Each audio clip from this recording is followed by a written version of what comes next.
A seguir, mais uma atração da TV Metropolitano.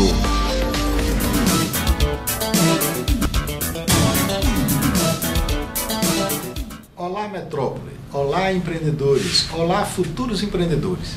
Estamos com mais um Momento Empreendedor e hoje nós vamos receber Valéria Calazans, que vem contar aqui a sua história, como saiu da vida de bancária até montar um ateliê no seu apartamento e hoje já pensa numa perspectiva de futuro muito ousada, ocupando vários espaços e vários segmentos no processo produtivo. Mas antes de começarmos o nosso bate-papo com Valéria, vamos então à frase do dia. E a frase do dia é a seguinte: sonhe sempre e almeje o que está além do ponto que você sabe que pode alcançar.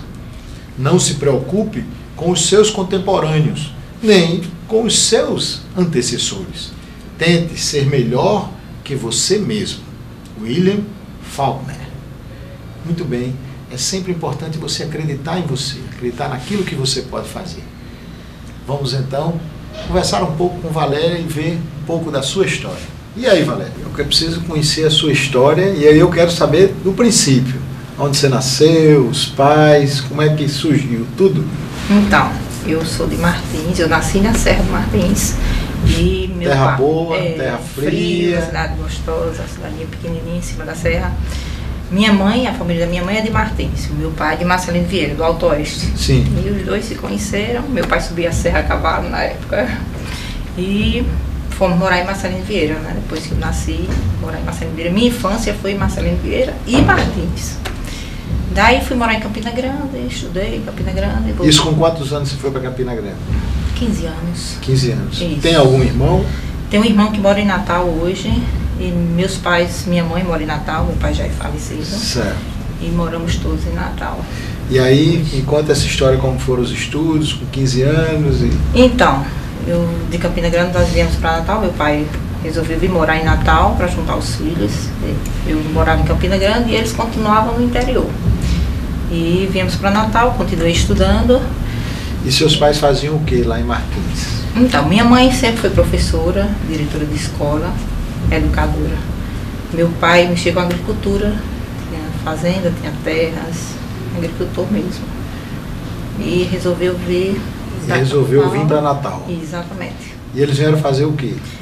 Minha mãe logo depois se aposentou, assim que chegou aqui, se aposentou e foram trabalhar com... Meu pai montou um restaurante no centro e foram se dedicar ao comércio. Então, quer dizer, você de uma certa forma já havia ali um exemplo, um modelo comercial de empreendedor, porque, queira ou não, quando você sai da sua terra natal para ir para uma outra localidade, você está realizando um empreendimento, acreditando em realização de sonhos, em crescer, em ver as coisas realmente melhorarem. Exatamente. Aí seu pai tomava conta do restaurante e você lá observando? Também fiquei dentro do restaurante, logo depois fui trabalhar em banco. Quer dizer que você enveredou então pela área bancária? Exatamente. Passei um certo tempo em banco, mas eu sempre gostei de trabalhos manuais, eu sempre gostei de sempre estar fazendo alguma coisa em trabalhos manuais. Fazia alguma coisa de costura, em desenho, eu sempre acreditei que isso dava certo para mim, porque eu era muito feliz fazendo tudo isso. Aí ficava trabalhando em casa manualmente e ao mesmo tempo trabalhando no banco. Exatamente. Mas pensando mais em casa do que no banco. Exato, sempre. Exato. E eu precisava do salário do banco, era a única coisa que eu tinha certo. E em casa era um complemento. Era um complemento. Preparavam as coisas, levavam para o banco, mostrava minhas amigas, as amigas, mostrava a atividade, o que fazia. Isso. Porque o serviço bancário é um serviço importante, mas é um serviço muito rotineiro, E não é um serviço de criação. Não é de então, criação. Na verdade, você criava em casa. Isso, eu sempre gostei de criar, gostei de aprontar, isso aí. Então, eu até criar coragem e largar o banco. Foi bem difícil. Quantos anos você tinha de banco? Tinha alguns anos. Eu trabalhei no Bradesco, trabalhei em outros bancos particulares. Eu gostava do trabalho de banco, mas eu sabia que não era aquilo que eu queria, Eu sabia que não era tão feliz o quanto eu me realizava com os meus trabalhos. Com os trabalhos manuais, com aquilo que você fazia em casa. E aí, então como é que foi essa decisão? Porque aí sempre é um momento difícil, Tomar a decisão. Foi bem difícil. Foi a decisão por conta de eu estar recebendo minhas encomendas, eu me senti muito realizada, o tempo não passava, eu sentia que passava o final de semana, me envolvia, chegava segunda-feira, tinha que voltar a dar expediente, e aí eu tinha que decidir, chegou uma hora que eu tinha que decidir, ou dava o expediente no banco, ou ficava em casa trabalhando. Foi bem difícil porque nessa época eu tinha sido casada, tinha 2 filhos, e... Os filhos tinham quantos anos nessa idade? Eram pequenos. Eram pequenos. Então você tinha também que dar atenção. Tinha que dar atenção aos filhos, né? Mas decidi, eu fiz a minha opção, quando eu já tinha certeza do que eu queria, fiz a minha opção e me dediquei. Aí começou a se dedicar efetivamente à empresa. Isso. A princípio já era formalizado ou era informal? Não, eu comecei a formalizar, desde então eu comecei a formalizar. Eu criei uma empresa, onde a única pessoa era eu mesma que trabalhava, não tinha nenhuma mão de obra. Foi quando começou a surgir a necessidade de mão de obra. Foi quando começou a crescer um pouco, foi crescendo aos pouquinhos, cada degrau que eu fui crescendo, até então eu trabalhava em apartamento.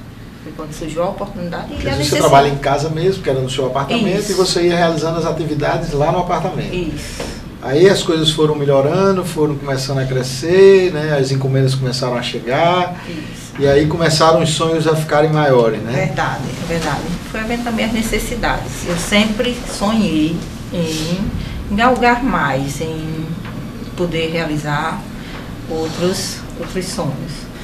E assim, também de poder fazer outras coisas, outras peças, né? Mesmo com a carência do mercado, de dificuldade de mão de obra, com a dificuldade de material para se trabalhar, mas eu sempre quis fazer outras coisas. E aí, quando cresceu mais um pouco, eu saí do apartamento e fui para uma casa. Né? E comecei a divulgar, investi em algumas coisas para divulgar em alguns... Desculpe. Aí começou a divulgar, começou a fazer as coisas, né, serem mais vistas, né, o seu material, ter um nível maior de informação. Aí foi para onde? Onde era a casa? Eu fui para Lagoa Nova, onde era um ponto comercial, as pessoas começaram a tomar conhecimento, já pude receber melhor, né, era uma casa, o cliente já encontrava com mais facilidade do que o apartamento, tinha bastante espaço, eu pude realizar outros projetos, onde o apartamento a gente só focava na costura, em algumas peças possíveis de se fazer, né? Na casa, como tinha mais espaço, eu pude trabalhar com outros materiais. Então você começou efetivamente em quê no ateliê? Começou exatamente fazendo o quê? Quando eu comecei foi com costura com lembrancinhas, com bichinho de pelúcia, com almofadas, com diversos tipos de lembranças. Né, voltadas para a costura, mas coisas a princípio, né, de lembranças de brindes. Exatamente, lembranças para eventos, para recém-nascidos, para presentes. Então você ia por aí. Aí quando mudou para casa, começou a desenvolver outras ações. Também continuei com lembranças, sim, mas pude fazer outros tipos de lembranças. Já tinha outras perspectivas, isso, né? Valério, eu vou pedir um pouquinho da sua paciência, a gente vai dar um pequeno intervalo comercial e logo a gente retornaremos com esse nosso bate-papo. A você aguarda um pouquinho, logo em seguida retornaremos a nossa conversa, o nosso bate-papo com Valéria.